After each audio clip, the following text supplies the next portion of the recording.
Eh bien, bonsoir à toutes et à tous. Je suis Philippe Roussel, le vice-président de l'association d'aide aux personnes infertiles Les Cigognes de l'Espoir, dont le site internet est www.lescigognesdelespoir.com. Ce soir, nous vous proposons la seconde webconférence d'un cycle de 3 sur le thème Couple en PMA, vivre ou survivre. Ces 3 conférences sont animées par 3 psychopraticiennes spécialistes de l'accompagnement périconceptionnel, partenaires de longue date de notre association. Éléonore Béchaud, bonsoir. Bonsoir Philippe. Mathilde Muliez, bonsoir. Et Estelle Métro, bonsoir. Bonsoir Philippe, bonsoir à toutes et à tous.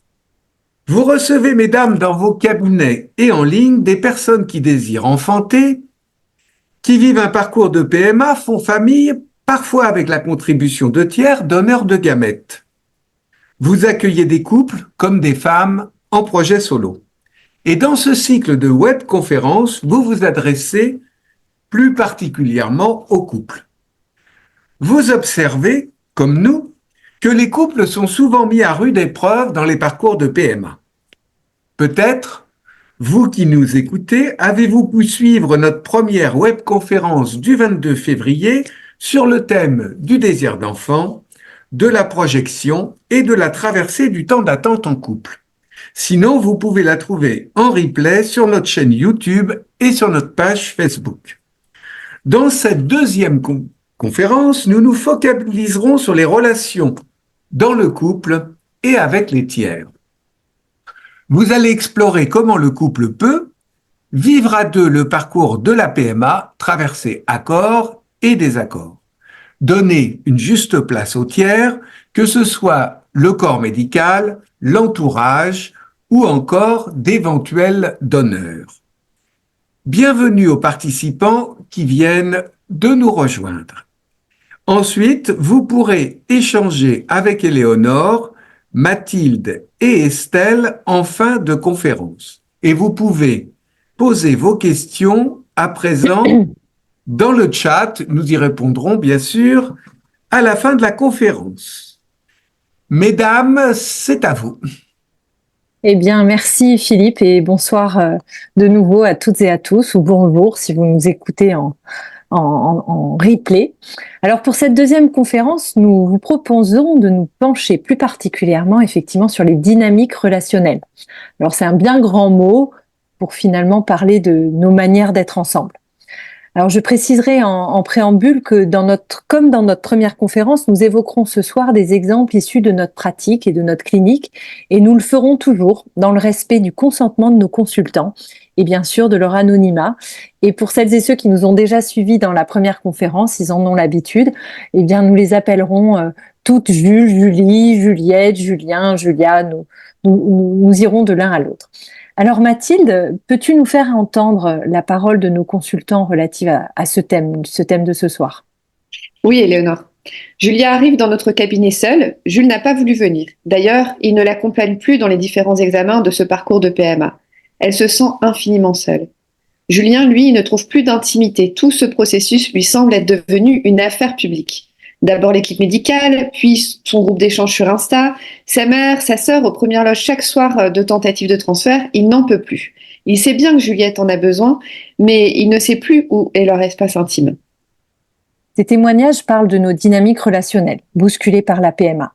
Tout l'enjeu va donc être de retrouver un équilibre dans ce temps de déséquilibre. Ainsi, nous nous demanderons dans un premier temps ce soir comment le couple peut vivre ensemble la PMA, traverser les éventuels désaccords, voire se sentir grandi de cette épreuve. Nous avons choisi la métaphore de la danse et nous espérons qu'elle vous parlera pour vous aider à vous représenter ces relations dans leurs différents mouvements. Dans un second temps, ce soir, nous nous demanderons quelle place accorder à tous les autres tiers concernés par le parcours de PMA, à savoir, en premier lieu, le corps médical, la famille et les amis, et bien entendu, les éventuels donneurs. La traversée du processus de PMA vient notamment révéler des modes de fonctionnement qui sont propres à notre couple, en même temps qu'elle vient parfois les bousculer et nécessitent de les adapter, pardon. Alors, vous aurez peut-être observé autour de vous, et nous vous invitons ce soir à vous interroger un petit peu sur votre propre fonctionnement. Et donc, certains couples ont un fonctionnement que l'on dirait symétrique, avec une devise qui pourrait être « Nous sommes semblables et c'est le fondement de notre couple ».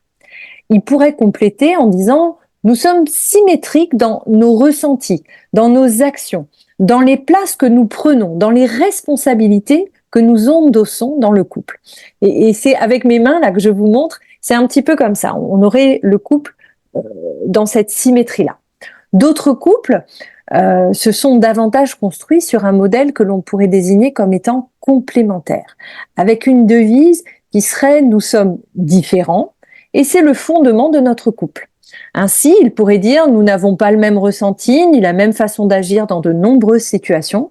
Nous sommes complémentaires dans nos compétences et nous occupons des places différentes. Nous ne prenons pas en charge les mêmes choses dans notre foyer et notre vie. » Alors, bien sûr, Éléonore, symétrique ou complémentaire, il n'y a aucune de ces positions qui serait bonne ou mauvaise, hein. Chaque couple a sa danse, sa propre danse, qui va osciller entre complémentarité et symétrie. Vous observez d'ailleurs certainement des moments où vous vous sentez être au même endroit physique, au même endroit émotionnel, au même endroit symbolique que votre partenaire, et d'autres où au contraire vous vous sentez très différent dans une complémentarité qui peut vous rapprocher ou au contraire vous éloigner. Ce qui compte finalement, c'est que la position soit ajustée à la fois à la situation et à vos besoins respectifs, et puis de pouvoir accepter ces mouvements d'une position à l'autre. Oui, Estelle, cette flexibilité est d'autant plus importante que la PMA, à l'image de la grossesse qui est espérée, va faire vivre des moments qui invitent structurellement parfois à des fonctionnements symétriques et parfois à des fonctionnements complémentaires. Je le précise. Devenir parent ensemble peut être une expérience symétrique au niveau des décisions et des responsabilités. Comme nous l'avions dit lors de la première conférence, chacun peut avoir une composition et une temporalité du désir qui va être différente, mais vient un moment où la décision de faire un enfant, d'entrer en PMA, d'aller vers telle ou telle option, mérite de chercher la symétrie. En même temps, devenir parent suite à une grossesse fait passer par 9 mois et plus de complémentarité. L'un porte le bébé et l'autre pas. Tout couple témoigne que lors d'une grossesse, les vécus et ressentis physiques et psychiques de la femme sont différents de ceux de son ou de sa partenaire. Et cette position complémentaire est présente et même amplifiée en PMA, comme nous avons pu le voir déjà lors de la première webconférence et que nous approfondirons lors de notre 3e conférence. Donc, si le couple est habituellement très symétrique dans son fonctionnement, il pourra être fortement troublé par son entrée en PMA et vivre des formes de frustration, de colère, de culpabilité, voire un éloignement. Nous entendons cela, je crois, en consultation, Mathilde. Effectivement, Éléonore, Julien et Julia ont mis un point d'honneur à attendre que chacun soit prêt pour faire un bébé, à choisir le médecin et le centre de PMA ensemble. Et après une première fiche, Julien énonce en séance à Julia: le protocole t'a transformé. Avant, nous faisions tout ensemble, tout à deux. Et maintenant, je me sens si loin de toi. Je me sens triste, seule, et surtout, je me sens inutile. C'est ce qu'exprime Julien en voyant Julia vivre du différent, ce qui est nouveau pour lui et qu'il perçoit comme un éloignement de sa compagne. Et peut peut-être même l'amener, lui, à se replier, conduisant alors sa compagne à se sentir encore plus seule. Et là, vous voyez, vous me suivez, la boucle se boucle. Effectivement, Julia dit: je sais que tu es là, mais j'ai l'impression que tu ne peux pas entendre ma tristesse. Quand tu me dis qu'on va recommencer, je me dis que tu n'as pas saisi ce que j'ai enduré dans ma chair. Tu n'y peux rien, c'est moi qui porte l'essentiel de la charge de la PMA. Les rendez-vous, le jonglage avec l'emploi du temps professionnel, les piqûres, la douleur, la culpabilité que ça n'ait pas marché. Ce à quoi Julien répond: moi aussi, je me sens terriblement coupable que ce soit toi qui subisse tout cela, alors que mes résultats ne sont pas très bons. Alors, vous pouvez l'entendre à travers ces exemples que nous donne Mathilde.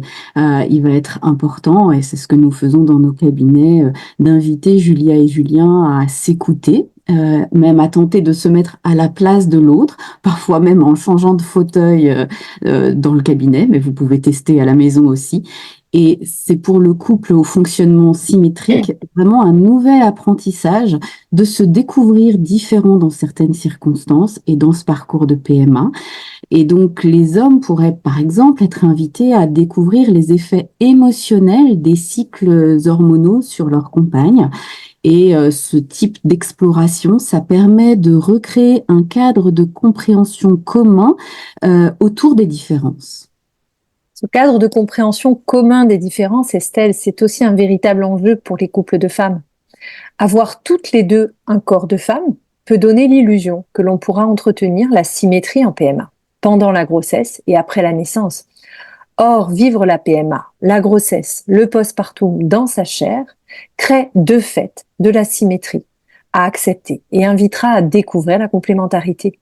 Si le couple est habituellement très complémentaire dans son fonctionnement, il acceptera davantage facilement l'asymétrie, mais pourra rencontrer certaines limites de cette dynamique dans son parcours de PMA, qui pourra provoquer de la colère, un sentiment de solitude et encore une fois l'éloignement, comme nous l'entendons régulièrement.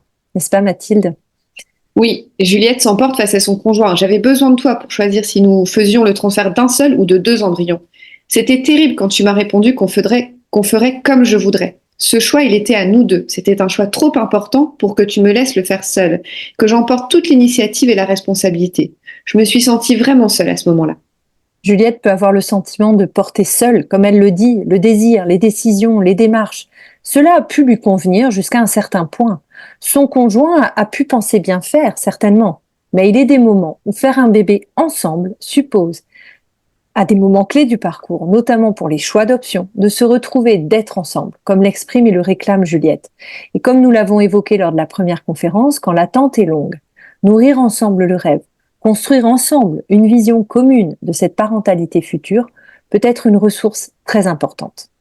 Parfois même, un partenaire peut avancer sans l'autre, ne pas demander son consentement au point qu'il se sente abusé.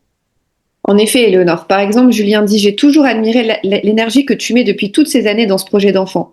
Tu as été incroyablement courageuse pour toutes ces fives et jamais je n'aurais pu endurer tout cela à ta place.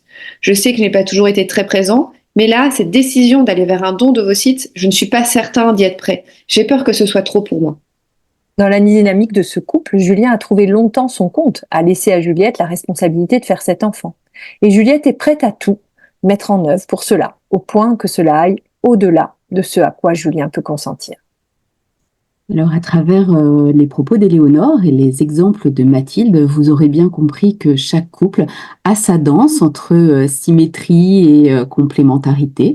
Et chaque couple en PMA va devoir adapter sa façon de danser. Et donc, pour cela, dans nos cabinets, nous invitons nos consultants à plusieurs observations et expériences. D'abord, nous proposons de sentir, de mettre en conscience, en tant que couple, le positionnement le plus confortable, le plus naturel pour vous. Est-ce que c'est un positionnement plutôt symétrique ou est-ce que c'est un positionnement plutôt complémentaire ? Il s'agit alors avec les mains ou bien debout dans la pièce ou encore avec des petits personnages ou bien un dessin, de représenter, de mimer, de sculpter la position la plus confortable en symétrie ou en complémentarité et de sentir à quelle place chacun pourrait se situer autour de cet enfant à venir. Ensuite, nous proposons à ceux qui ont besoin de nourrir la position symétrique, parce qu'elle n'est pas tout à fait naturelle pour eux, on va dire, et qu'ils en ont besoin dans ce parcours. On va leur proposer de réunir ensemble des informations concernant les étapes du protocole, d'étudier ensemble les choix entre les différentes options, d'être gardien du rêve, de mobiliser de l'énergie pour le projet. Et ce sont autant d'actions que les deux partenaires peuvent tous les deux réaliser pareillement et qu'ils peuvent faire ensemble. Et ça va nourrir une forme de co-responsabilité qui sera précieuse pour la parentalité potentielle à venir. Et au cabinet, pour ceux et ceux qui ressentent le besoin de développer cette position symétrique, on va proposer de construire des représentations partagées qui permettent de regarder ensemble la situation, de regarder ensemble les options, le futur, et d'y contribuer aussi de façon égale. Chacun apporte sa part. Et ça pourra être la réalisation d'un dessin de parcours dont on a parlé lors de la première conférence, d'un dessin des options, d'un collage autour du désir, ou encore une expression croisée sur des supports projectifs que nous affectionnons particulièrement, comme voilà les cartes là qu'on avait pu vous montrer. Alors ces outils vont permettre de se tenir ensemble devant les choix à réaliser et de valider ensemble un certain nombre de décisions. Et il peut arriver aussi que le couple ait besoin de développer sa conscience, son expérience, au contraire d'une position complémentaire, d'appréhender ces différences pour appréhender certaines situations et s'accueillir, parfois s'attendre aussi dans ces différences de rythme et différences de temporalité. Alors la complémentarité, elle s'avère souvent précieuse pour que la femme qui vit principalement la charge physique et parfois psychique, mentale du protocole de PMA, elle puisse vraiment venir s'appuyer sur son partenaire pour porter cette grossesse. Ils vont se préparer ensemble à une grossesse et au premier temps de la parentalité. Par exemple, sachant que lors d'un rendez-vous avec le gynécologue, la femme qui vit l'examen en position gynécologique peut se sentir absorbée par ses sensations corporelles, un peu troublée dans certains cas sur un plan émotionnel, anxieuse par rapport à ce qui peut être dit. Eh bien, le ou la partenaire va pouvoir être celle qui s'assure de poser les questions qui auront été préparées par le couple, qui prend note des réponses, donc dans une place différente, complémentaire et essentielle. Voilà. Toujours dans ce sens-là, on va proposer cette expérience de sculpter à deux les places de chacun autour de l'enfant à venir et ainsi expérimenter que chacun a une place unique, différente, mais unique, précieuse, à la fois dans le temps d'une grossesse et dans le temps préconceptionnel qui la précède. Ils vont faire enceinte ensemble. Et oui, apprendre à flexibiliser, comme tu viens de nous l'expliquer, Estelle, la position naturelle de votre couple conjugal est important, puisque le couple en PMA voit sa dynamique influencée par les besoins de symétrie et de complémentarité, induits par la PMA et la grossesse espérée. Et ce couple, en fait, n'est plus seulement un couple dit conjugal, mais il devient un couple parental. Et le plus souvent, c'est un couple parental en émergence. Parfois, c'est un couple parental qui est déjà existant, puisque parfois, la PMA va s'inscrire dans une recomposition familiale. Une autre dynamique à l'œuvre dans la relation est d'avoir des temps de danse classique, attendus, normés, et d'autres temps de danse plus libres, improvisés. Alors encore une fois, appuyons-nous sur ce que nous entendons dans nos cabinets. Merci Mathilde de nous le rapporter. Jules nous dit, le couple, c'est un engagement, ce sont des projets. Moi, j'aime bien maîtriser ma trajectoire, j'aime bien prévoir. C'est ainsi que je me sens bien. Et je pense que cela rassure aussi Julie. On a eu un long parcours de PMA, et c'est bizarre, mais un jour, on en avait assez de suspendre notre vie à l'arrivée de ce bébé, on s'est mariés, et au retour de notre voyage de noces, le dernier transfert a fonctionné. C'est peut-être un hasard, mais je me dis que nous avions besoin tous les deux de cette sécurité, de la preuve de notre engagement pour devenir parents. Et Julie confirme, dans mon précédent couple, il a été question de faire un bébé, mais quand il a fallu aller en PMA, il s'est montré plus que fuyant, presque absent. Je me suis retrouvée seule dans cette histoire. Alors, quand j'ai rencontré Jules, l'engagement était une condition. Le mariage a été pour moi une preuve dont j'avais besoin, alors que même qu'avant ce mariage, je me disais que ce n'était qu'un bout de papier. Et oui, véritable institution, le couple a effectivement pour évoluer besoin d'engagement, de sécurité, de comportements prévisibles, comme des pas qui seraient connus d'avance selon une partition familière sur un mode de danse classique. C'est un peu la liberté qu'on s'est donnée avec Estelle et Mathilde pour un peu vous aider à appréhender cette notion-là. Bien sûr, selon les couples et les moments de vie du couple, cette dimension est plus ou moins importante. Mais cet engagement, ce cadre que le couple va co-construire est un fondement indispensable pour tout couple amoureux qui souhaite se projeter, construire un avenir commun et notamment devenir, on a le couple amoureux, le couple conjugal et puis après le couple parental d'intention. Cet engagement a pour fonction, comme je le disais, de sécuriser les partenaires et participe à construire pas à pas cette nouvelle institution, encore une autre, la famille. Tout au long du processus, à chaque étape du projet bébé et de la PMA, le couple va vivre de nombreuses situations inévitables de désaccordage, ne sachant plus sur quel pied danser justement, et les partenaires vont procéder à de nombreux réaccordages pour tenir leurs engagements. Mathilde, peux-tu nous en donner quelques exemples, s'il te plaît? Oui, Éléonore. Juliette et Julien souhaitent un deuxième enfant et savent qu'ils doivent recourir à un don d'ovocytes pour y parvenir. Pour Julien, c'est une évidence et il pourrait concrétiser cela rapidement. Juliette, elle, a besoin de beaucoup plus de temps et il accepte son tempo. Julie et Jules ont vécu une première fausse couche et Julie est dans l'urgence de relancer un processus de PMA alors que Jules aurait besoin de plus de temps. Mais il la suit, il lui fait confiance et adhère au protocole pour répondre à son besoin d'apaisement par l'action. Dans cette danse du couple en PMA, il pourra y avoir effectivement des moments où la musique, le tempo, le rythme va changer. Le couple peut alors passer entre la phase de stimulation et le post-transfert d'une danse classique à une autre, du rock au foxtrot, à la valse ou au slow. Il peut aussi y avoir des changements de place. Parfois Julie guide, parfois Jules suit, parfois Jules guide et vice-versa. Même si parfois l'un semble loin ou ailleurs, ils sont tous les deux engagés. Nous n'oublions pas, ils savent, il y a eu ces fondements et cette sécurité, ils sont engagés à leur façon. Ils sont comme reliés par un fil, parfois fragile, souvent invisible, et c'est le fil de cette promesse donnée, de cette décision partagée, en laquelle les deux danseurs ont confiance.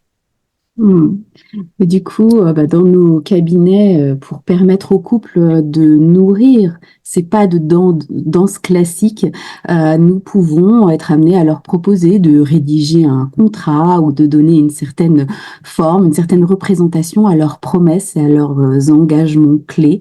Nous allons aussi pouvoir leur permettre de préparer finalement les pas de danse à venir en faisant une forme de rétro-planning qui va rassurer sur les étapes à venir pour un prochain protocole. Et s'ajuster, faire en sorte que chacun prenne sa place, trouve son rythme et puisse dire ses priorités.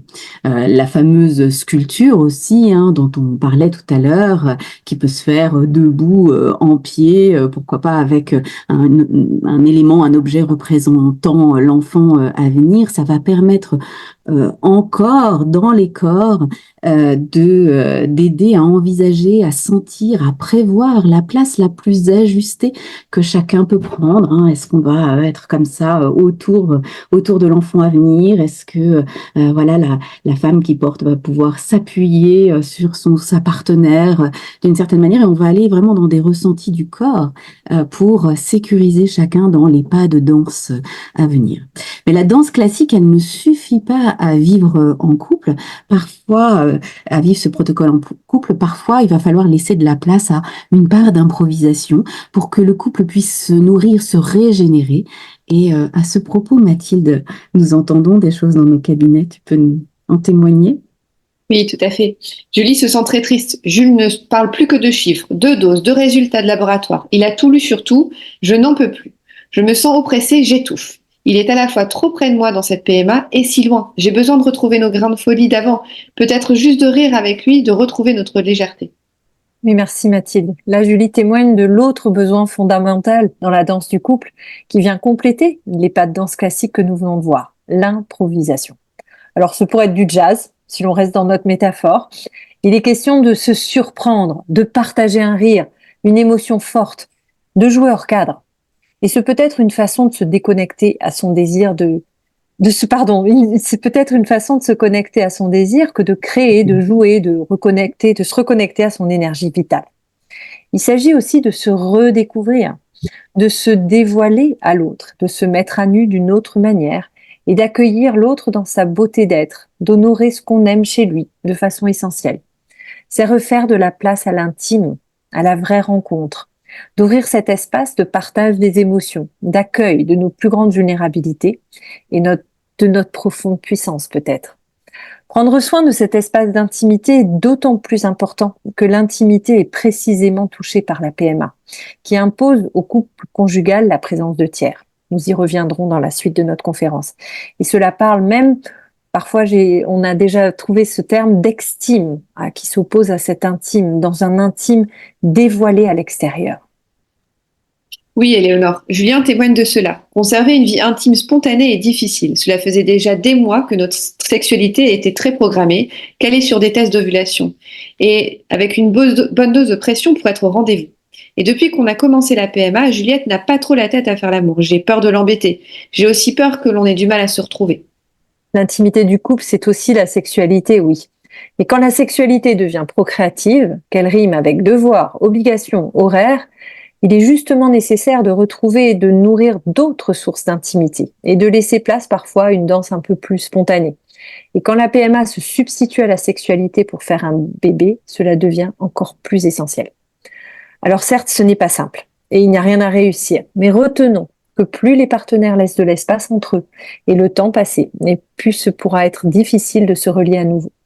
L'improvisation pourra participer à réinventer l'intimité et la sexualité du couple, comme des pas, des gestes nouveaux, hors des codes et des figures imposées, qui nourrissent la relation et chacun des partenaires.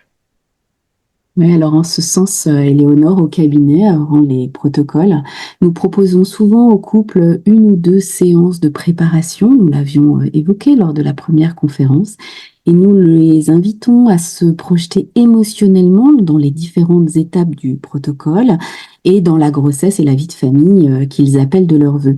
C'est une façon de mobiliser leurs ressources émotionnelles et relationnelles. Et à l'approche d'une insémination ou d'un transfert, nous les encourageons à ressentir leur corps vraiment comme des espaces de création et nous les encourageons à s'offrir de façon improvisée des temps de vie, des temps de joie, des temps de joie partagée, des moments d'intimité où j'aime à dire que les corps et les cœurs peuvent être à la fête. Alors, bien sûr, chaque équipe médicale peut avoir des préconisations différentes sur les pratiques sexuelles qui seraient déconseillées, encouragées autour d'un transfert d'embryon. Et puis chaque couple va y rajouter ses propres croyances, ses précautions. Mais peut-être ce qu'on peut dire là ce soir, c'est que les témoignages que nous recevons nous font penser que s'offrir à sa façon des moments de joie à la fois pour les cœurs, pour les corps et les âmes, des moments partagés dans des formes qui nous conviennent et qui nous soient propres, ça peut être porteur de vie pour les êtres que nous sommes, pour la relation au présent, et puis ça peut être aussi porteur de bonnes mémoires et de bons récits pour le futur. C'est d'autant plus important de sécuriser cette intimité, d'en prendre soin en la nourrissant. Qu'en PMA, ce qui était une danse de couple devient parfois un bal avec de nombreux danseurs à intégrer. Alors le premier que l'on n'avait même pas cité dans les tiers, mais voilà, ce premier qui s'invite dans le bal, évidemment, c'est l'enfant à venir. Lui-même, cette danse qui est en apparence une danse à deux, est en fait déjà une danse à trois, avec un petit absent déjà très présent, même omniprésent, qui est installé sur vos épaules, collé à vous, vous marchant parfois sur les pieds, ou mettant de la distance entre vous et votre partenaire. Tu entends, Mathilde, cette omniprésence de l'absent ? Tout à fait, Éléonore. Julia vient seule en séance. Elle est en protocole PMA et se sent très culpabilisée par rapport à son compagnon. Lui a toujours voulu des enfants et une famille avec moi. Je suis fille unique et j'ai déjà beaucoup concédé en m'engageant avec lui en couple. Alors devenir une famille, j'ai peur de ne plus avoir de temps pour moi. J'ai peur que notre couple ne soit plus comme avant et que nous ne soyons que des parents. Julia nous dit ses peurs, révélant ainsi une autre dimension de la danse du couple. Oui, c'est une danse qui se danse parfois seule, parfois à deux, parfois à trois, avec l'enfant désiré.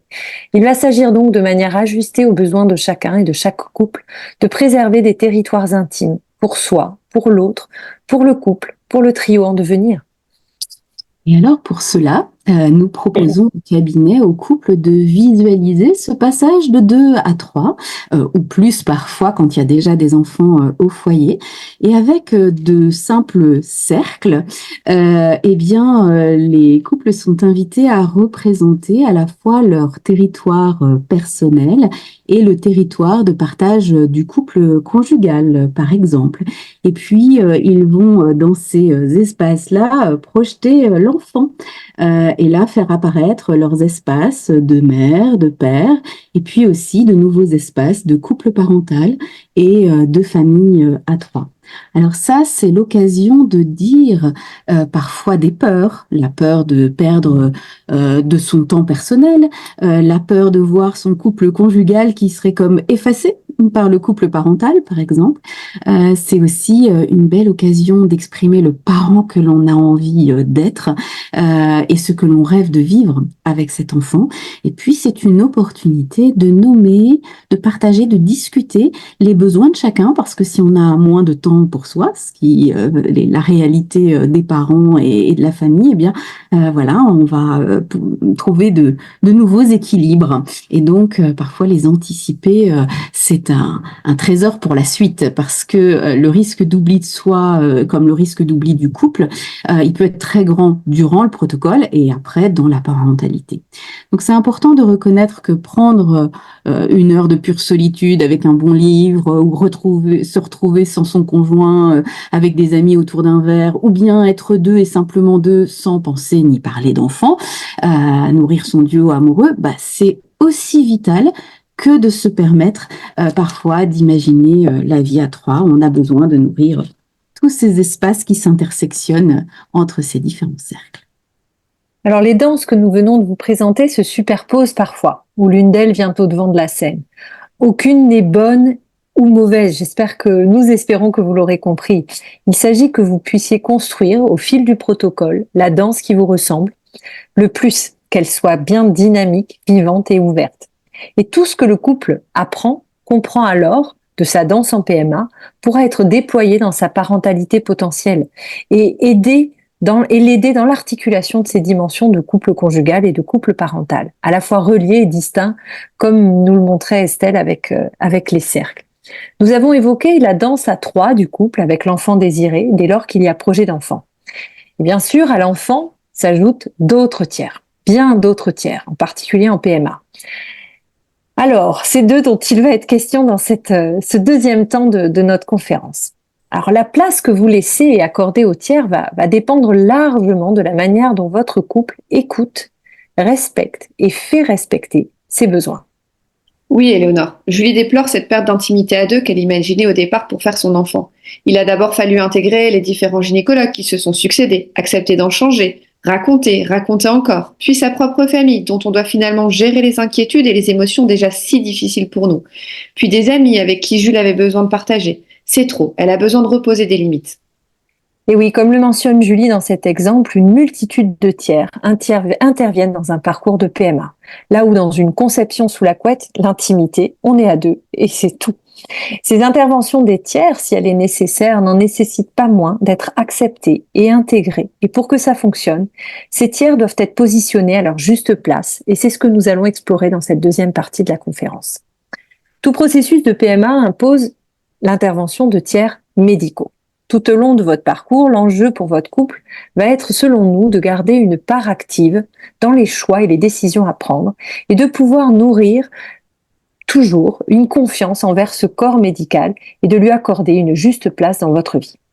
Car en effet, subir est le maître mot que l'on entend à propos des parcours de PMA dans nos cabinets. Subir les traitements, subir la ponction, subir les effets secondaires, subir les cycles biologiques, subir les disponibilités des équipes médicales. Un parcours de PMA peut être intégralement subi, ce qui peut être une grande source de souffrance. La PMA est un choix, certes contraint, mais sans souvenir, et dans ce parcours, se donner le maximum de choix sera bien plus soutenant et porteur que de tout vivre comme une contrainte subie.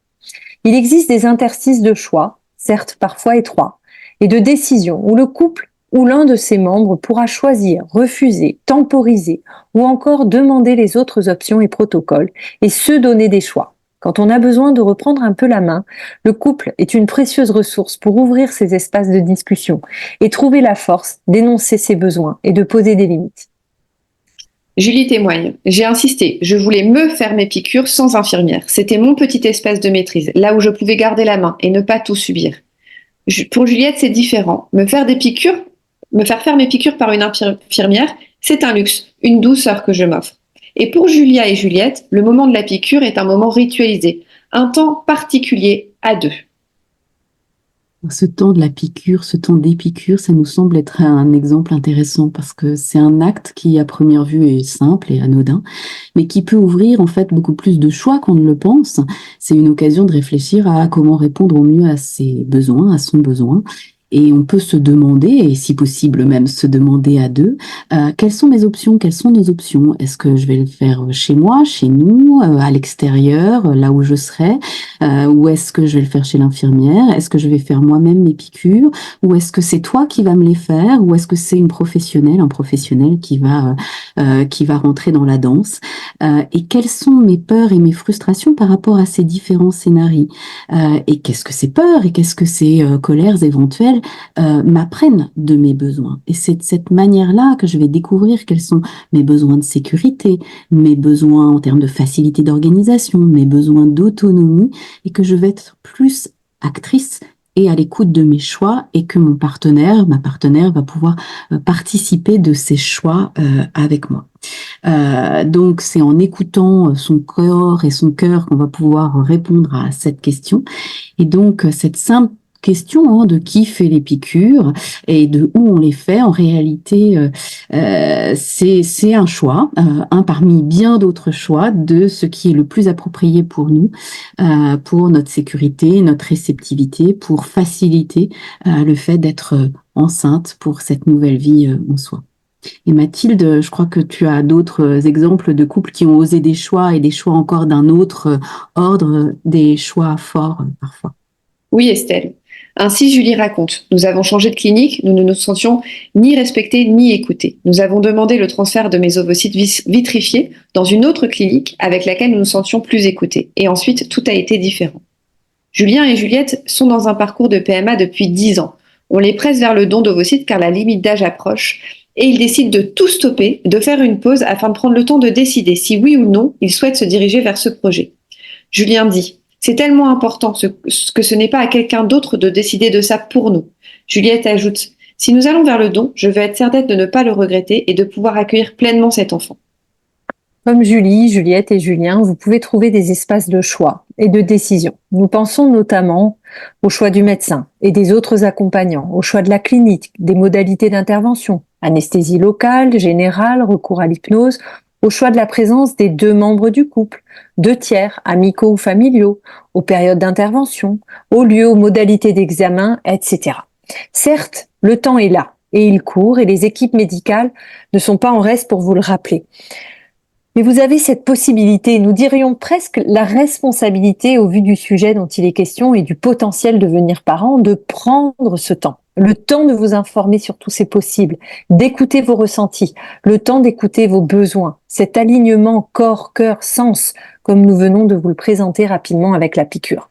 Prendre ce temps d'en parler à 2, de réaliser des choix en conscience et de pouvoir exprimer vos demandes à 2 de la manière la plus claire, ajustée et à la bonne personne. Vous pourrez ainsi être mieux entendu et respecté et identifier des alternatives éventuelles. Il s'agit là d'agir en responsabilité, je le répète, et de tenir compte des avis et recommandations de tous les experts médicaux tout en vous faisant confiance. Faire confiance en vos propres compétences et aptitudes à faire des choix justes pour vous et votre couple. Et c'est un excellent entraînement à la future parentalité que d'être bon parent pour vous-même et de vous faire confiance. Alors l'autre question qui ressort de nos expériences et réflexions à l'égard du corps médical et au-delà du choix à se donner, c'est comment trouver le bon équilibre entre d'une part ce que l'on a pu observer, une défiance, une certaine défiance, voire une défiance totale, et d'autre part une délégation. Autrement dit, comment nourrir une juste confiance avec vos interlocuteurs médicaux. Mais écoutons plutôt Mathilde pour bien comprendre ce que l'on veut dire entre défiance et délégation, et écoutons les exemples. Juliette compose le 06 de son gynécologue pour échanger avec lui sur les derniers résultats de ses analyses. Jules sourit. Il est génial ce médecin, on lui fait une confiance aveugle. En entendant Jules, Juliette se demande s'il ne devrait pas un peu se questionner. De son côté, Julia et Julien ont vécu un premier transfert qui n'a pas conduit à une grossesse. Depuis, leur couple se méfie de toutes les analyses adressées et relie ensemble les protocoles proposés avec suspicion et méfiance. Ils passent de nombreuses heures à comparer les statistiques des différents protocoles, les différentes cliniques, les différents pays, à croiser les avis et à contester leurs différents interlocuteurs. Ils avouent s'épuiser un peu. Oui, ces 2 exemples peuvent vous parler, même s'ils sont peut-être un peu extrêmes. Mais en effet, tout au long du protocole, le couple et chacun au sein du couple pourra osciller entre ces 2 positions, entre délégation et suspicion à l'égard du corps médical. Or, il s'agit de tenter de parvenir à nourrir une confiance éclairée, responsable et engagée envers le corpus médical. Une fois encore, s'informer, se renseigner, peut-être demander autour de soi des références de spécialistes soutenants, se relier à des personnes ayant traversé les mêmes questionnements, et puis choisir, questionner vos interlocuteurs médicaux, mesurer, anticiper les conséquences de vos choix. La qualité du dialogue avec chacun de vos interlocuteurs médicaux nourrira évidemment cette confiance. S'autoriser parfois les doutes et questionnements, c'est pas une obligation, mais quand vous le sentez venir, pouvoir les exprimer tant au sein du couple qu'avec le corps médical. Cela nous semble essentiel.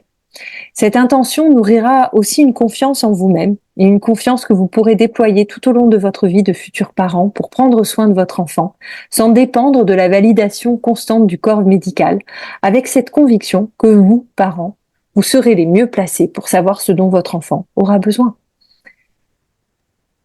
Julie a toujours fait confiance aux médecins. Non seulement ce monde ne l'impressionne pas, mais elle fait une grande confiance au monde médical. Son oncle adoré lui-même était chirurgien et il lui a souvent raconté ses expériences. Quand elle avait 7 ans, sa petite sœur a été sauvée d'une méningite. Donc pour elle, quand ils ont choisi avec Julien le recours à la PMA, elle était sereine et confiante.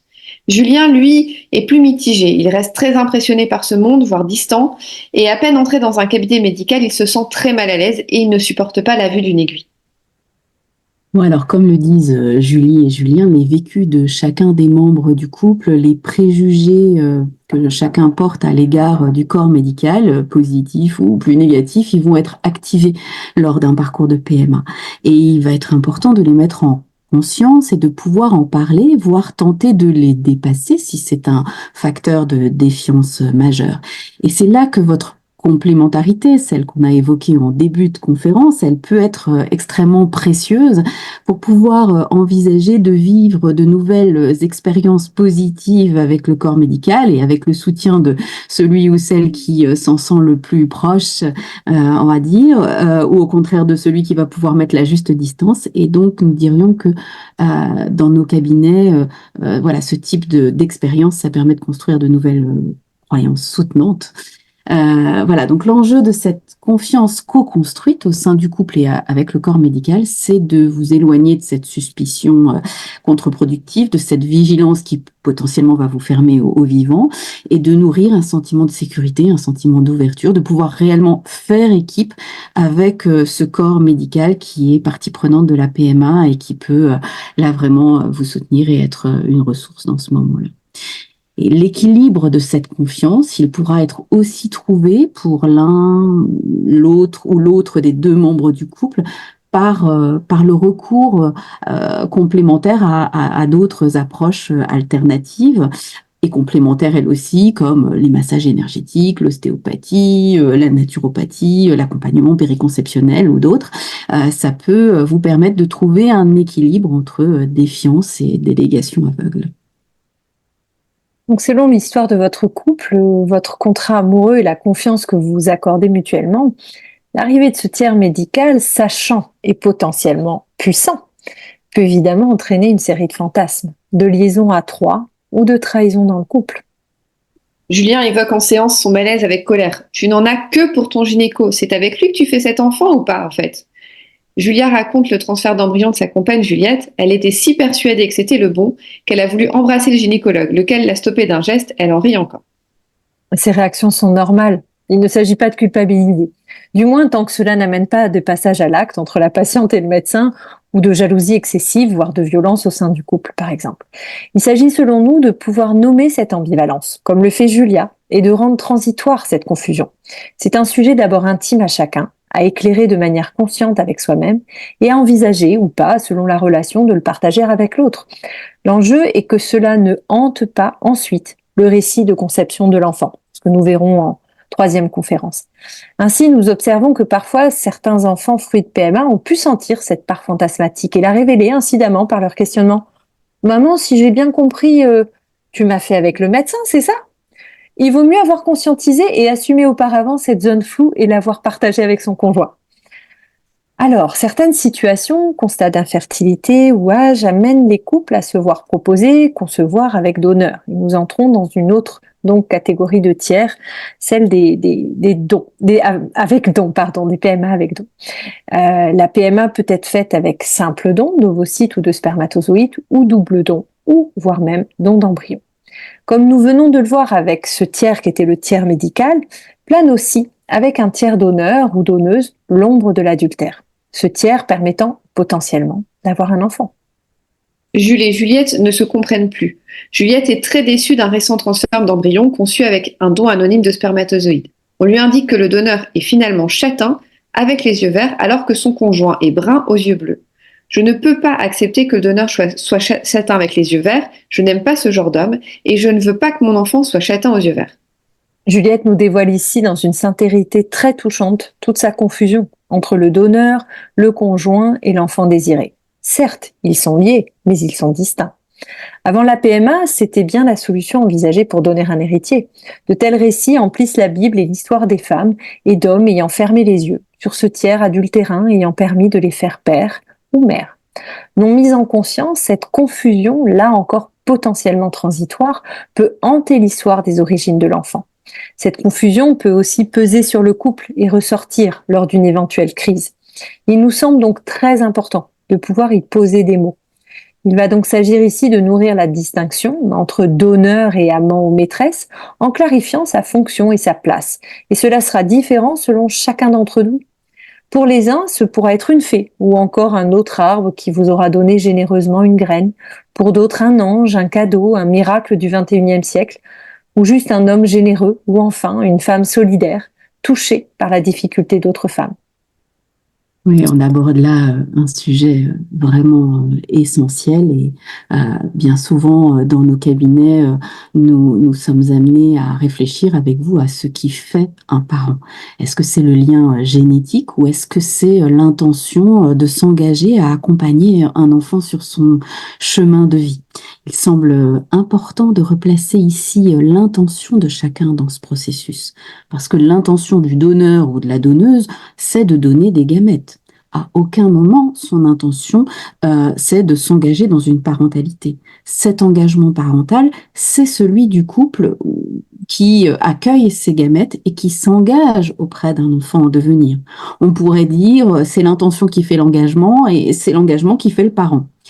Donc, nous proposons de façon concrète de vous aider dans ce cheminement vers un possible accueil de dons en faisant ce que nous appelons une crèche. C'est une forme de constellation avec des petites figurines ou encore avec d'autres objets. Ça peut ressembler à des figurines bien connues classiques, mais ça peut être d'autres types d'objets.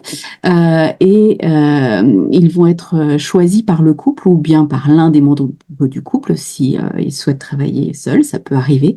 Et ces figurines ou ces objets, ils représentent les personnes ou les groupes de personnes qui participent de près ou de loin à la conception, à la venue et à l'accueil de l'enfant désiré. Et ce type de constellation, ça permet de ressentir, de voir, de montrer et se montrer les représentations de chacun, les places que prennent les protagonistes dans cette crèche, les distances entre eux, les orientations, qui voit qui regarde qui. Et ainsi, on va pouvoir visualiser l'enfant dans sa cellule familiale et aussi saisir pour chacun des partenaires quelle est la place du don dans cette histoire. Ce travail de représentation symbolique, il est vraiment précieux pour toutes les questions qui se posent autour des donneurs et il va faciliter l'émergence d'un premier récit de la PMA et d'une possible conception avec un don. Et ça permet de faire émerger vos mots pour nommer ce qu'est pour vous ce tiers donneur et sa juste place dans l'histoire de votre famille et dans l'histoire de votre enfant. Oui, comme tu le dis, Estelle, ce sujet du donneur et de sa place est un sujet très important et que nous vous proposons d'aborder beaucoup plus en détail dans notre troisième conférence. Car si ceux ou ces donneurs sont bien des tiers, ce sont des tiers absents et dont la place va surtout dépendre des histoires et des récits que l'on en fait. Alors passons à d'autres tiers qui, eux, peuvent être bien présents et qui nous semblent essentiels, mais auxquels parfois il est difficile d'accorder et de trouver une juste place. Nous parlons là des tiers affectifs, à savoir votre famille et vos amis. Plus les besoins de chacun des membres de votre couple seront explicités, le dire ou pas, présence ou non, est-ce qu'on a besoin d'aide, et partagés au sein de votre couple et avec les personnes concernées, et mieux chacun saura trouver sa juste place. Effectivement, Éléonore, ce sont nos consultants qui en parlent le mieux. Julien et Juliette sont dans un parcours de PMA depuis 2 ans et ils nous disent « Nous nous sentons si seuls, si isolés ». Julia et Julie, elles, nous expliquent comment elles ont donné à leurs différents amis différents rôles et ont su poser un certain cadre. Tous savent que Julie n'aime pas en parler directement, alors ils demandent des nouvelles à Julia, qui, elle, a un grand besoin de parler. Et ainsi, elle se sent bien et elles peuvent soutenir Julie. Oui, cela peut vous paraître simple, mais c'est essentiel selon nous, pour voir, identifier quelles personnes de vos entourages sont de vraies ressources pour vous dans ce processus. Vous allez avoir besoin de ressources. Pouvoir identifier vos besoins à leur égard et de leur exprimer au juste moment. Et qu'elles soient de votre famille ou pas d'ailleurs. Ces personnes peuvent être celles qui vous soutiennent inconditionnellement dans votre parcours, celles qui ont toujours le numéro de l'infirmière qui pourra être là pour vous, celles qui ont vécu une PMA avant vous, celles qui peuvent vous écouter des heures et essuyer vos larmes, celles qui comprennent tout au protocole, celles qui vous font rire aussi et vous mettent dans une légèreté qui vous manque tant, etc. La liste serait longue si nous devions tout énoncer. Au risque de vous paraître étrange, faire cette liste, votre liste, est un très précieux recours selon nous. Dans nos cabinets, justement, nous proposons de représenter ces personnes. Alors, ça peut être avec les mêmes figurines que tout à l'heure, mais ça peut être avec des galets, des dessins, etc. Et en les nommant, en les qualifiant, vous allez pouvoir réaliser en quoi ils ou elles sont des ressources dans votre parcours et surtout quand et comment vous allez pouvoir leur demander une possible contribution et quand et comment ils vont pouvoir vous répondre. Si la solitude et l'isolement sont parfois une réalité, eh bien, il peut y avoir des personnes ressources qui sont dans un ailleurs, des personnes décédées ou des personnes inspirantes pour vous qui seront symboliquement là avec vous. Et selon nous, il ne s'agit pas de porter un regard utilitariste sur vos relations, évidemment, mais plutôt de prendre conscience que vous n'êtes pas seul et que vous pouvez adresser vos besoins et vos demandes à vos proches en évitant de vous enfermer sur votre seul couple pour traverser ce parcours de PMA. Bien entendu, au-delà des demandes que vous formulerez, il se peut aussi que vous laissiez la place aux surprises parce que peut-être un jour vous allez sortir de chez vous en larmes et croiser votre voisine qui va vous dire qu'elle-même a traversé cette épreuve et puis vous allez tisser avec ce couple voisin une nouvelle proximité tout à fait inattendue mais qui va vous porter au fil des jours. Oui, savoir exprimer vos besoins auprès de ces personnes ressources sera essentiel, tout comme il sera important de tenir compte de leur évolution avec le temps et les expériences, comme le montrent de nouveau d'autres expériences de Juliette et Julien. Juliette nous partage. Il était très clair pour nous qu'à cette 3e tentative de transfert, nous ne voulions plus en dire un mot à nos familles. Une seule de nos amies était au courant. Nous ne voulions aucune pression, aucune sorte d'empathie ou de compassion. Juste nous deux, nous avions un besoin profond de refaire bulle. Julien dit: j'ai dû dire à ma mère de ne plus m'en parler. Ces questions étaient si maladroites, elles me blessaient et elles bouleversaient Julia. Et j'ai été étonnée car elle a su prendre sur elle et ne plus nous en parler. J'ai vraiment apprécié finalement son respect de mon intimité. Oui, ces témoignages nous disent combien ils ont dû, à partir de leurs expériences, en dialoguant en couple, écouter leurs besoins et prendre des décisions. Il n'est pas facile de pouvoir sentir quand, comment et à l'égard de qui faire bulle, comme nous le dit Juliette. Il s'agira donc de sentir ce qui vient entrer dans vos territoires intimes, personnels et de couple, et de définir ensemble qui et comment chacun, chacune peut traverser cette frontière virtuelle, cette bulle. La PMA, en effet, extériorise cet intime, et sinon on y prend garde, tout le monde a envie de s'en mêler, au risque de vous y emmêler finalement. C'est un précieux apprentissage que de savoir protéger cet intime extériorisé, car cette frontière va aussi être celle de votre couple, puis celle de la famille, à la porosité ajustée, ni trop fermée au risque de l'isolement, ni trop ouverte au risque de la perte de l'intime et de la sécurité. Plus concrètement, il s'agira peut-être d'informer votre mère que vous entrez dans ce parcours et de lui demander de ne rien vous demander et que vous l'informerez des avancées quand cela vous semblera juste.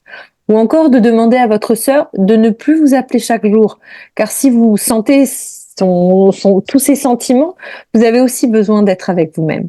Ou peut-être même de vous éloigner transitoirement de ce couple d'amis que vous adorez, mais qui a eu 4 enfants en 5 ans et qui rejette par principe les process de PMA avec don. Ce peut être des choix très forts, des choix engageants, des choix même risqués, mais à prendre en tant qu'adulte responsable et conscient de vos besoins et de vos limites. Alors, ce serait évidemment simpliste et un peu artificiel de penser que nous vous invitons à faire un simple tri entre des personnes ressources et des personnes qui seraient à tenir hors de votre bulle. Une fois encore, nous vous invitons à accorder une grande attention à vos besoins, à les partager avec votre conjoint, à tenter de les respecter. Ces besoins peuvent vraiment varier dans le temps. Ils peuvent être aussi ambivalents, hein, j'ai envie et pas envie à la fois. Donc, il s'agit de rester souple, il s'agit de rester ouvert, il s'agit de maintenir ouvert l'espace du dialogue avec soi-même et avec l'autre. Et vous pourriez être surpris de découvrir que votre belle-mère, dont vous ne vouliez surtout pas la présence, vous a écrit des mots très doux et très justes à un moment où vous en aviez vraiment besoin. Voilà, donc vous allez peut-être découvrir qu'elle avait elle-même une blessure personnelle en résonance avec la vôtre, etc. Donc voilà, ne figez pas tout, voilà, laissez la vie prendre sa place, y compris dans vos relations. Et peut-être, voilà, cette souplesse, c'est aussi faire en sorte que la place que tous ces tiers et l'expression de vos besoins comment je veux dire ça, que cette place et cette expression de vos besoins, elle soit clarifiée, et puis d'observer que ça va être conditionné par ce que vous leur direz, quand vous leur direz. Donc voilà, il va falloir clarifier ce fameux qui dit quoi, à qui et quand. Et donc voilà, il y a certaines personnes qui nous parlent d'un plan de com qu'il va falloir construire au sein du couple en négociant entre conjoints. Il y a celui qui veut rien dire à personne, il y a celui qui veut tout dire à tout le monde. Bon, il va falloir trouver un entre deux, et donc il va falloir à la fois mobiliser des personnes ressources, comme on l'a précédemment indiqué, préserver les besoins de frontières de l'intime de chacun et du couple, et puis aussi déjà en couple parental, inscrire l'enfant dans sa famille. Donc il est bien évident que chacun des membres du couple, selon son histoire et selon son histoire de couple, au fil de son parcours de PMA, va répondre différemment à ces 3 enjeux. Ça peut pas être fixé une fois pour toutes, mais ça va évoluer, et l'important, c'est de pouvoir le faire en conscience, que ces récits et ces choix puissent évoluer en conscience. Et que ce soit le choix de faire couple ou de faire famille, c'est dans notre culture un choix qui se fait à 2, engagé et conscient. Et s'engager dans un protocole PMA en couple va exiger, comme vous l'aurez compris au fil de nos propos, du temps, de l'écoute, du dialogue, du courage relationnel, de la confiance, et afin de pouvoir exprimer à l'autre ses blessures émotionnelles, tout ce que cela déclenche, la culpabilité éventuelle et la déception potentiellement là, et accueillir les réactions sans craindre d'être moins aimé. Nous aimerions conclure ainsi cette conférence sur les places, que ce soit au sein du couple ou avec des tiers, que ce soit des tiers médicaux, des donneurs, des tiers familiers, toutes ces places, comme le redisait Estelle, évoluent, fluctuent et peuvent même être parfois ambivalentes.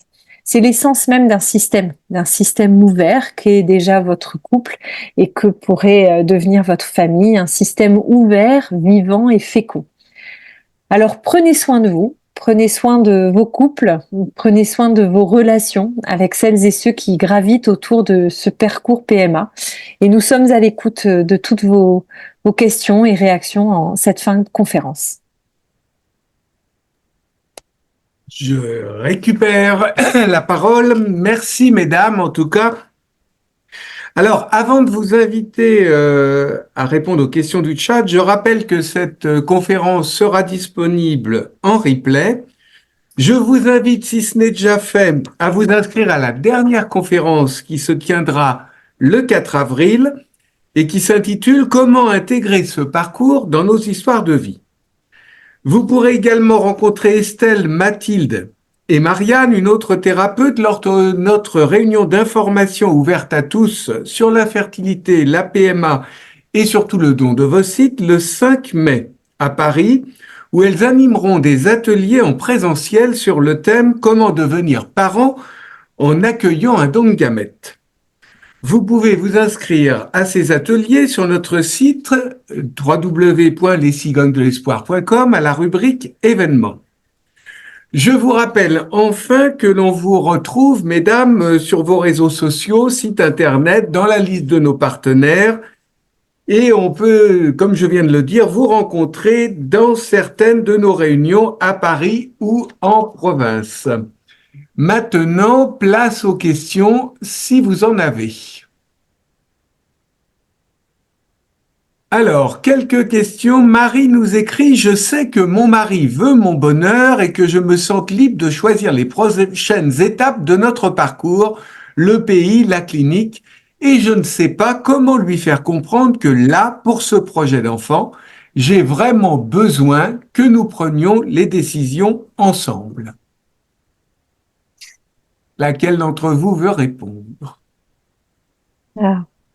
Alors, je vais tenter de répondre à Marie. Donc, si l'on comprend bien, là, on a un couple qui était plutôt complémentaire et il va falloir, elle réclame un petit peu de symétrie, hein. On est vraiment dans cette situation. Donc, peut-être qu'il y a un risque à nommer ce besoin qu'elle nous confie là, à aller vers cette symétrie. Et pour autant, déjà, elle a nommé ce besoin, peut-être le partager, mais peut-être aussi prendre conscience de qu'est-ce qu'il y aurait comme risque à nommer et à avoir comme intention d'être ensemble. En tous les cas, je vois ça comme élément de réponse. Également, de se dire que cette position transitoirement symétrique dans leur pratique qui semble très complémentaire, eh bien, il y a un enjeu, hein, cet enjeu de l'enfant. Et comme on l'a dit au cours de notre conférence, c'est trop important pour mener ça tout seul. Donc, pouvoir partager avec son époux l'enjeu, évidemment, de cet enfant à venir et l'inviter dans cette symétrie qui, là, nous paraît nécessaire. Peut-être... Estelle et Mathilde, vous voudriez compléter pour la réponse à Marie? Mais peut-être c'est d'inviter effectivement un peu plus de symétrie parce que Marie en a besoin, mais peut-être que pour que son mari puisse faire ce chemin, d'aller vers plus de symétrie, c'est important aussi de donner à la complémentarité qui les caractérise toute sa valeur, c'est-à-dire de pouvoir voilà, nommer à quel point ça a été précieux de fonctionner jusqu'à maintenant de cette manière-là, d'avoir toute cette confiance et cette liberté et combien ça va continuer à être précieux en fait dans la vie du couple. Voilà, c'est juste comme si ils adoptaient une stratégie de fonctionnement, de réussite. Moi, je dis parfois complémentaire, quoi. C'est juste se donner plus de choix et plus de ressources, en fait, d'une certaine manière.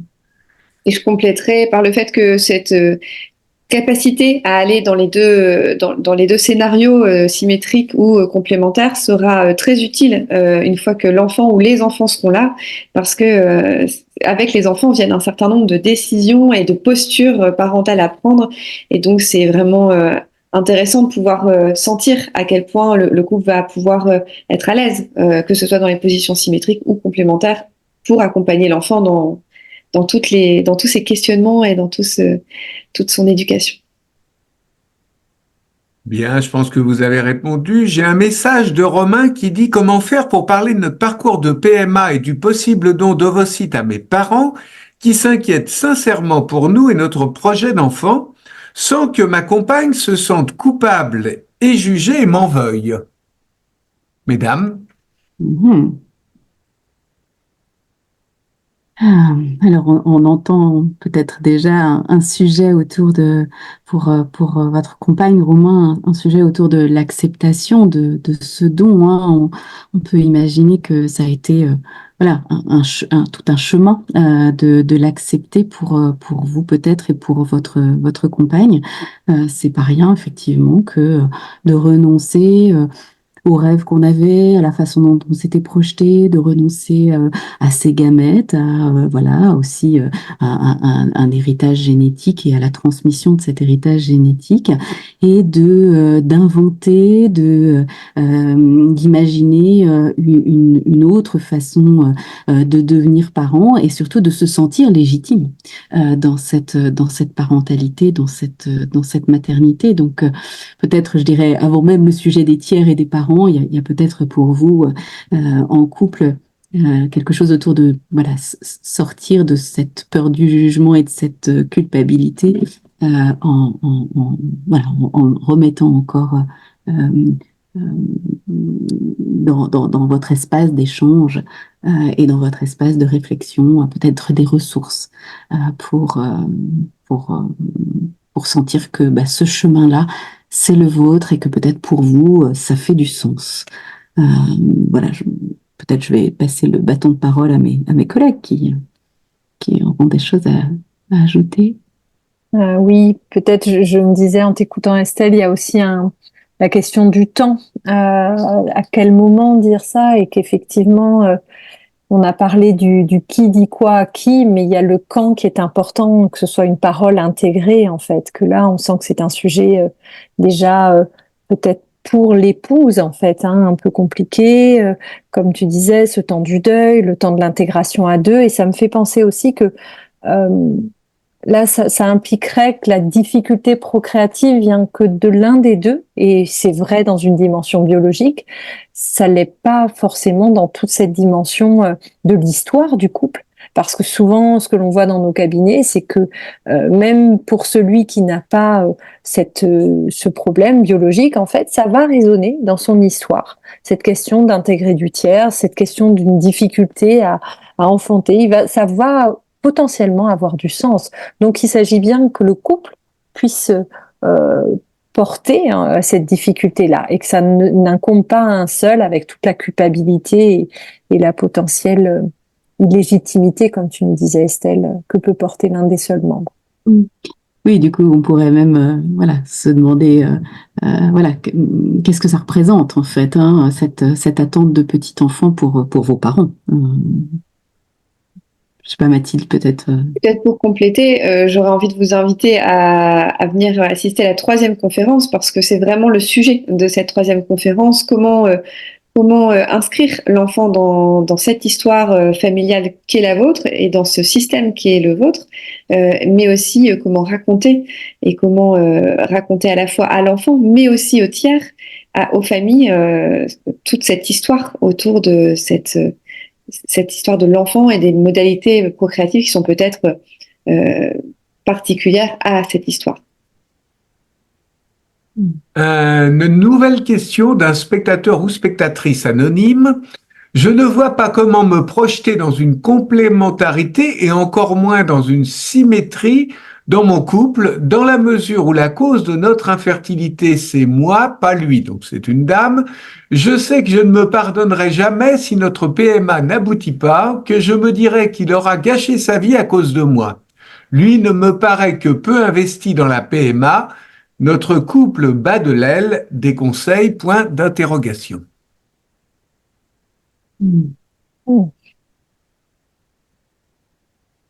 Mesdames. Et je vais démarrer, je vous laisserai compléter Estelle Léonore, mais il me semble qu'il y a déjà la question de la culpabilité qui est très présente dans votre question, de qui porte la responsabilité de cette infertilité, alors que comme on le disait, effectivement, il y a la responsabilité médicale de l'infertilité, mais il y a l'infertilité et l'histoire du couple. C'est-à-dire que c'est ensemble que vous affrontez ce parcours de PMA, c'est ensemble que vous avez ce désir d'enfant, et donc comment est-ce que cette responsabilité peut être partagée et trouver du sens aussi dans vos histoires respectives et dans l'histoire peut-être familiale. C'est vraiment ce qu'on va développer à la troisième conférence. On a un peu introduit ici en réponse aux questions, et peut-être que c'est ça je dirais la clé d'entrer dans cette question autour de la complémentarité ou de la symétrie, c'est déjà comment vous appropriez ensemble cette histoire d'infertilité. Mais je serais tentée de prendre la suite, Mathilde. J'entends dans votre question, Madame, quelque chose qui fait aussi résonance avec la question de Romain tout à l'heure et, et à la position des familles. En fait, hein, vous dites, voilà, on est dans des positions complètement différentes avec mon conjoint. Moi, je me sens coupable et puis lui, c'est moi qui ai le problème, etc. Nous, dans je dirais, notre façon d'aborder les choses, on aurait tendance à partir du présupposé, ce n'est évidemment qu'un présupposé, que la venue d'un enfant, c'est évidemment une histoire de biologie, une histoire de physiologie, mais que c'est aussi l'histoire de chacun sur un plan psychique, voilà, l'histoire de notre désir d'enfant depuis l'enfance, etc., la façon dont ça s'est construit, le rapport à nos propres parents, etc. Mais c'est aussi, comme ça a été dit, l'histoire d'un couple, la dynamique du couple, et puis dans nos présupposés, il y a aussi l'idée que peut-être la venue de cet enfant, c'est une histoire de famille. Donc même si, voilà, là, vous portez une difficulté médicale identifiée, voilà, on trouve toujours intéressant de se dire, tiens, quelle est l'histoire personnelle et l'histoire de famille qu'il y a derrière? Et ce dont on s'aperçoit souvent, c'est que les partenaires qui se choisissent, même s'ils n'ont pas le même type de difficulté au niveau biologique et de la symétrie au niveau biologique, ils ont souvent des formes de symétrie au niveau de leurs histoires personnelles et ou familiales. Et qu'un enfant qui ne vient pas ou qui vient dans certaines conditions et certaines configurations, parfois ça fait sens par rapport aux histoires personnelle et de famille des deux partenaires. Alors c'est un présupposé, c'est une certaine façon de travailler, mais il se trouve que ça fait sens assez souvent dans les histoires qui nous sont racontées. Voilà, je ne sais pas si Éléonore, tu... Alors, je souscris à tout ce que vous avez dit. J'ajouterais, je suis très touchée, moi, par Madame, quand vous écrivez « Je ne me pardonnerai jamais ». Vous dites là vraiment non pas la responsabilité, mais la culpabilité que vous portez, donc comme une faute. C'est pas quelque chose qui n'est pas là, mais c'est vraiment comme une faute. Donc moi, ça me questionne sur ce fil-là, peut-être en quoi, comment déjà passer à une co-responsabilité, hein, c'est un petit peu ce que disaient Estelle et Mathilde, donc effectivement d'élargir le champ à la famille, mais ça c'est tout un travail, mais de pouvoir, là aussi je pensais à la danse classique, peut-être symétrie, complémentarité ne vous ont pas parlé, mais dans cette danse classique, comment peut-être qu'est-ce qui fait que monsieur là n'est pas engagé à vos côtés, si ce n'est dans la PMA, mais à vos côtés, comment pouvoir, de quoi il aurait besoin lui aussi et de quoi vous auriez besoin pour accepter, pour faire peut-être ce deuil aussi de ce qui n'a pas pu se faire de manière naturelle sous la couette. Donc, et peut-être vous pardonner ça. Mais en tout cas, ce mot-là, moi, je le trouve très fort. Il me touche beaucoup dans ce que vous dites là en quelques lignes. Et voilà. Bien, encore une question d'Emma. Emma qui dit « Nous allons avoir recours à un don d'ovocytes. Pour moi, c'est une évidence de le dire à l'enfant et à nos familles proches. Mais mon conjoint ne veut pas que sa famille soit au courant. Comment faire ?» Peut-être commencer par dire que le dire à l'enfant, derrière cette question autour de dire ou pas à l'enfant la manière dont il est arrivé dans cette famille, ça soulève la question du secret. Et nous, on présuppose, en tout cas on pose le fait que pour nous le secret, il va être délétère pour l'enfant. Et donc on va plutôt vous encourager à le dire et à le dire le plus tôt possible. Pourquoi ? Pour pouvoir permettre à l'enfant de ressentir que cette modalité de conception-là, elle fait partie des possibles modalités de conception et donc de la normalité, et qu'il puisse intégrer que c'est tout à fait normal et qu'il n'y a pas de besoin de cacher ou de créer un tabou ou un secret autour de ça. Donc ça, c'est déjà un présupposé qui nous semble important de poser. Et puis, j'aurais envie d'aller questionner finalement le conjoint pour connaître quelles sont les peurs derrière ce refus, quels sont ses besoins aussi, parce que pour se rassurer, de quoi il a besoin pour se rassurer. Et puis encore une fois, je reviens à ce qu'Estelle partageait tout à l'heure sur les histoires de famille et les symétries entre les histoires de famille. Et donc j'aurais envie d'aller creuser quelles histoires familiales peuvent se cacher derrière cette crispation autour de ce refus de ne pas dire son histoire à l'enfant. Même si j'ajouterais que la fonction de tout secret est de protéger. Au départ, souvent, les intentions sont très bonnes autour des secrets. Là, ça peut être, si c'est à l'enfant, de protéger l'enfant, de protéger les parents qui auraient peur qu'à l'adolescence ou plus tard, ils comparent les parents, de protéger les grands-parents, qu'est-ce qu'ils vont dire, de protéger la mère par rapport s'il y a eu un don d'ovocytes. Donc, c'est cette protection-là. Et pour autant, comme le disait Estelle, voilà, il y a des effets délétères en tous les cas pour l'enfant. Après, ça se discute de à qui on veut le dire. Est-ce que il y a une obligation de le dire aux grands-parents? Ça dépend du contexte relationnel, ça dépend de plein de choses finalement, de leur âge, de leur position, et si ça peut être pour nous, il n'y a pas forcément cette obligation-là. Donc là, il va y avoir tout un travail de encore notre qui dit quoi à qui, c'est-à-dire que il va y avoir de l'intime, on ne dit pas tout à tout le monde. Donc qu'est-ce qu'on dit et quelle part on en dit? La médecine nous a aidés. Est-ce qu'on est obligé de tout dire au-delà de ça? Donc parfois, on peut avoir un peu des périphrases qui vont tout dire sans ne jamais mentir, mais sans jamais dire toute la vérité. Je dirais cela. Parfois, ça va être utile dans les autres sphères, ce qui n'est pas forcément le cas pour l'enfant. En tout cas, ça n'est pas selon notre vision à nous. Estelle, peut-être tu veux encore compléter? Oui, enfin, je pense que l'enjeu, ça va être de faire, j'ai envie de dire, le mieux pour l'enfant et le mieux pour la cellule familiale et pour la vie de cette cellule familiale. Donc, comme on l'a dit, il nous semble que l'enfant, c'est son histoire et que c'est important, voilà, qu'il connaisse son histoire.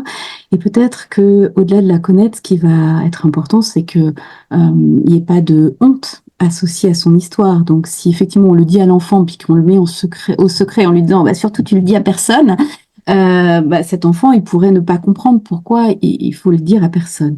Par contre, si on lui dit, bah voilà, ça c'est ton histoire, puis tu sais, il y a des choses qui t'appartiennent, il y a des choses qui sont intimes, il y a des choses qu'on se dit dans la famille, il y a des choses qu'on dit à des gens qu'on aime très très fort, et puis il y a des choses qu'on ne dit pas au reste du monde parce que ça les regarde pas, tout simplement. Donc voilà, il va y avoir un enjeu à trouver autour d'une parole sur l'intimité, à mon sens, pour pouvoir à la fois dire à l'enfant son histoire et puis en même temps décider, je dirais, jusqu'où on dit les choses. Et voilà.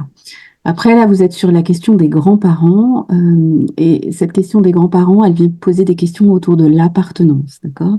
Est-ce que cet enfant, s'il est conçu avec un don, il va se sentir appartenir à cette famille, et est-ce qu'il y a des personnes dans la famille, des grands-parents par exemple, qui pourraient poser une parole qui fasse que l'enfant se sente différent, rejeté, etc. Ça va être ça l'enjeu en fait, et donc il y a certains secrets, comme tu l'évoquais Éléonore, je crois, qui peuvent protéger. Donc voilà, il va falloir distinguer ce qui est du registre de l'intime. Je crois que souvent, Éléonore, tu parles de jardin secret, de secret avec un petit S, hein, quand on en parle, et puis ce qui est de l'ordre du secret sur les origines, du secret sur la vie, la mort, et qui là est, je dirais, plus engageant, et l'enfant ne peut pas être tenu au secret sur le fond de son histoire. Parce que j'espère que ça répond en partie à votre question, en tout cas que ça ouvre des champs de réflexion. Bien, bah écoutez, je ne vois plus pour l'instant d'autres questions. S'il y en a d'autres, il est vraiment temps de les envoyer. Je regarde. Non, non, il n'y a plus de questions qui arrivent. Donc, il me reste, mesdames, bien sûr, à vous remercier pour cette conférence, pour ce webinaire, et vous remercier, vous aussi, vous, public, pour votre attention. Et puis, je vous souhaite à tous une très bonne soirée et nous nous retrouvons bientôt pour la troisième conférence webinaire. Merci à tous, bonsoir. Merci, au revoir. Bonsoir, merci.